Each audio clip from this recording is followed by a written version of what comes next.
Hello বন্ধুরা, আমি পাবনি। আজ তোমাদের সামনে নিয়ে এসেছি গোপাল সোনা বা অন্যান্য ঠাকুরদের জন্য washing machine, mini washing machine. তবে বন্ধুরা, এই ওয়াশিং মেশিনটা কিন্তু আমারই বানানো। খুব সহজেই তোমরা অনলাইনে কিন্তু এই ওয়াশিং মেশিনটি পেয়ে যাবে। আর হ্যাঁ, আমি বানিয়েছি মানে এগুলোকে আমি আলাদা আলাদা কিনে তারপর একসাথে ওয়াশিং মেশিনের মতন করে বানিয়েছি। তবে কোনোটাই কিন্তু আমার নিজের হাতে বানানো নয়। দেখলেই তোমরা, ফোল্ডিং বাকেটটা আমি খুলে নিলাম। আর এই যে ভেতরে ওয়াশিং মেশিনের যে মোটর টাইপের ঘোরে, তো সেই জিনিসটাও কিন্তু আমি অনলাইন থেকেই আলাদা কিনে নিয়েছি। আর মোবাইলের চার্জারের যে হেডগুলি থাকে সেটার মধ্যে কিন্তু আমি এই তারটাকে লাগিয়ে দিলাম। তারপর এই বাকেটটা আমি জল দিয়ে ভর্তি করে নেব। দেখলে আমি 2 বালতি জল দিয়ে কিন্তু মোটামুটি বাকেটটা ভর্তি করে নিয়েছি। এবারে সুইচ অন করে দিলাম। সুইচ অন করার পর তোমরা মজাটা দেখতে পাচ্ছ, কি সুন্দর ওয়াশিং মেশিনের মতো কিন্তু জলটা ঘুরছে।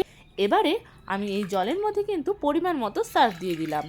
সার্ফ দিয়ে দেওয়ার পর আমি ছোট ছোট আমাদের গোপুসোনা বা অন্যান্য ঠাকুরের যে জামা বা শাড়ি রয়েছে সেগুলো কিন্তু একে একে দিয়ে দিচ্ছি।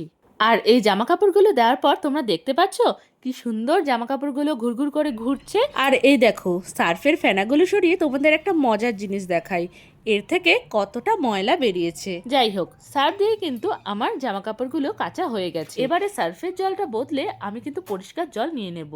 আর এই দেখো বন্ধুরা, আবারও কিন্তু আমি একে একে গোপাল সোনাদের জামা কাপড়গুলো দিয়ে দিচ্ছি। তবে এবারে জামা কাপড়গুলো সার্ফ দিয়ে নয়, পরিষ্কার জল দিয়ে ভালো করে ধুয়ে নেব বলে। সুন্দর করে ঝকঝকে করে কিন্তু আমি গোপাল সোনাদের জামা কাপড়গুলো ধুয়ে নিয়েছি। এবারে জল থেকে সমস্ত জামা কাপড় আমি নামিয়ে নেব। এই দেখো বন্ধুরা, কি সুন্দর 1 বালতি ঠাকুরের জামা কাপড় আমি এই মিনি ওয়াশিং মেশিনটিতে ধুয়ে নিয়েছি। তবে হ্যাঁ বন্ধুরা, একবারে কিন্তু এই ওয়াশিং মেশিনটিতে খুব বেশি জামা কাপড় কাচা যায় না।